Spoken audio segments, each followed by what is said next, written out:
दोस्तों, स्वागत है आप सभी का द बाइबल वचन यूट्यूब चैनल पर। आज हम इतिहास के पन्नों को खोलेंगे जो दुनिया के इतिहास को हमेशा के लिए बदल दिया। हम बात कर रहे हैं यीशु मसीह के जन्म से ठीक पहले की दुनिया की। क्या आप जानते हैं कि वह समय कैसा था जब रोम की सत्ता दुनिया पर हावी थी? यहूदी लोग अपनी पहचान और मुक्ति के लिए संघर्ष कर रहे थे और हर तरफ एक मसीहा के आने की भविष्यवाणी गूंज रही थी। आज हम आपको उस जमाने की रोमांचक यात्रा पर ले चलेंगे। उस समय के लोगों की जीवन शैली, उनकी आशाएं, उनके डर और वो कौन सी खास बातें थी। तो हो जाइए तैयार, क्योंकि ये सिर्फ इतिहास की कहानी नहीं है, बल्कि मानवता के सबसे बड़े परिवर्तन की कहानी है। अगर आप इतिहास से संबंधित जानकारी प्राप्त करने में रुचि रखते हैं तो वीडियो को जरूर पूरा देखिए। जानकारी अच्छी लगे तो वीडियो को एक लाइक जरूर करें। तो चलिए वीडियो को शुरू करते हैं। दोस्तों, यीशु के जन्म से कुछ दशक पहले की बात है। भूमध्य सागर के चारों ओर रोमन साम्राज्य का दबदबा था। कल्पना कीजिए, हर सड़क, हर कानून, हर सिक्का रोम की शक्ति की कहानी कहता था। रोमन सम्राट ऑगस्टस का शासन था, जिसे पाक्स रोमाना यानी रोमन शांति के लिए जाना जाता था। लेकिन यह शांति केवल रोमनों के लिए थी।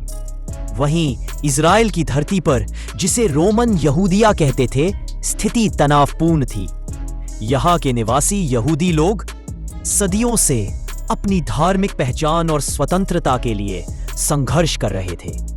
उन्हें एक विदेशी शक्ति के अधीन रहना पड़ रहा था और उन्हें एक मसीहा के आने का बेसब्री से इंतजार था। क्या आप जानते हैं, रोमन साम्राज्य लोगों से भारी कर वसूलता था। यह टैक्स ही वह मुख्य कारण था जिससे आम यहूदी जनता रोमन शासन से बेहद परेशान थी। यह आर्थिक बोझ उस समय की जीवन शैली का एक कड़वा सच था। दोस्तों, चलिए उस समय के आम आदमी की रोजमर्रा की जिंदगी पर एक नजर डालते हैं। ज्यादातर लोग छोटे छोटे गांवों में रहते थे। उनका जीवन सादा और जमीन से जुड़ा हुआ था। मुख्य रूप से जौ और गेहूं की रोटी, जैतून का तेल, अंजीर और अंगूर खाए जाते थे। मीट या मांस जो केवल विशेष अवसरों पर खाया जाता था। पुरुषों में ज्यादातर लोग मछुआरे, किसान या लकड़ी का काम करने वाले होते थे। हाँ, वही लकड़ी का काम जो आगे चलकर यूसुफ और यीशु ने सीखा। वे ढीले ढाले चोगा पहनते थे जिस पर एक लंबा लबादा ओवरकोट होता था। रात में ये लबादे ही उनके कंबल का काम करते थे। उनका पूरा जीवन यहूदी धर्म के इर्द गिर्द घूमता था। वे आराधनालय में इकट्ठा होते थे और तोराह अर्थात पहले 5 ग्रंथ को पढ़ते थे और अपनी परंपराओं को सख्ती से मानते थे। लेकिन यहाँ एक दिलचस्प बात है, इस धार्मिक वातावरण में भी कई धार्मिक गुट थे, जैसे कि फरीसी जो कानून पर जोर देते थे और सदूकी जो मंदिरों के पुजारी थे और रोमन सत्ता से तालमेल रखते थे। ये आंतरिक मतभेद ही उस समय के यहूदी समाज को अंदर से बेचैन कर रहा था। दोस्तों, इन सारे राजनीतिक और सामाजिक उथल पुथल के बीच एक चीज थी जो लोगों को जोड़े रखती थी, आशा। पुरानी भविष्यवाणियां यह बताती थीं कि जल्द ही दाऊद के घराने से एक महान राजा पैदा होगा।